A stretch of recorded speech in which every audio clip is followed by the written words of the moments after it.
আপনারা জানলে খুবই অবাক হবেন যে তুর্কমেনিস্তানের দাওয়াজা শহরে একটি প্রাকৃতিক গ্যাস ক্ষেত্র রয়েছে। দীর্ঘদিন ধরে অগ্নিমুখটি অনবরত জ্বলছে। একে বলা হয় নরকের দরজা। কারাকোম মরুভূমিতে অবস্থিত অগ্নিমুখটির ব্যাস প্রায় ৬৯ মিটার, অর্থাৎ ২২৬ ফুট, ও গর্ত ৩০ মিটার, অর্থাৎ ৯৮ ফুট দৈর্ঘ্য।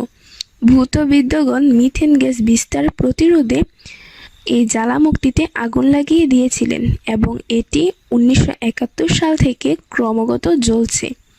অগ্নিমুখটি দেখতে প্রতি বছর পর্যটকরা দাওয়াজা শহরে আসেন।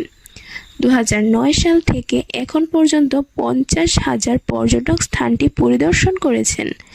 গ্যাস ক্ষেত্রটি ৫,৩৫০ বর্গমিটার স্থান পরিবেষ্টিত এবং আশেপাশের স্থানও বন্য মরুভূমি ক্যাম্পিংয়ের জন্য বিখ্যাত।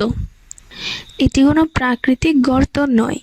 ১৯৭১ সালে তৎকালীন সোভিয়েত ইউনিয়নের প্রাকৃতিক গ্যাস সমৃদ্ধ দাওয়াজি এলাকায় অনুসন্ধানের সময় ক্ষেত্রটি আবিষ্কার করে। প্রথমে তারা মনে করেছিল এটি একটি তেল ক্ষেত্র, তাই ড্রেসিং মেশিন দিয়ে তেল উত্তোলনের জন্য সেখানে ক্যাম্প স্থাপন করে। কিন্তু পরে তারা সেখান থেকে বিষাক্ত গ্যাস বের হতে দেখে।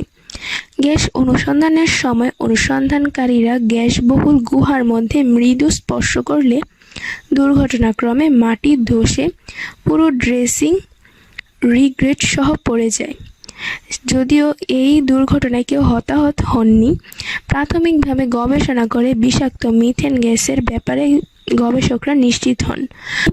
১৭৭১ সাল থেকে এটি অনবরত জ্বলে আসছে।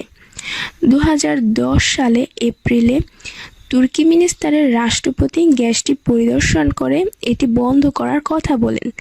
তিনি বললেন, তা না হলে ওই এলাকার অন্যান্য প্রাকৃতিক গ্যাস উত্তোলনের উপর এর প্রভাব পড়তে পারে। বর্তমানে তুর্কমেনিস্তান তার প্রাকৃতিক গ্যাস উত্তোলন বৃদ্ধি করার পরিকল্পনা করছেন। বর্তমানে ৭৫ মিলিয়ন কিউবিক মিটার থেকে গ্যাস উত্তোলন করে ভারত, রাশিয়া, চীন, ইরান ও পশ্চিম ইউরোপে পরবর্তী ২০ বছর তারা রপ্তানি করার চিন্তা করছেন।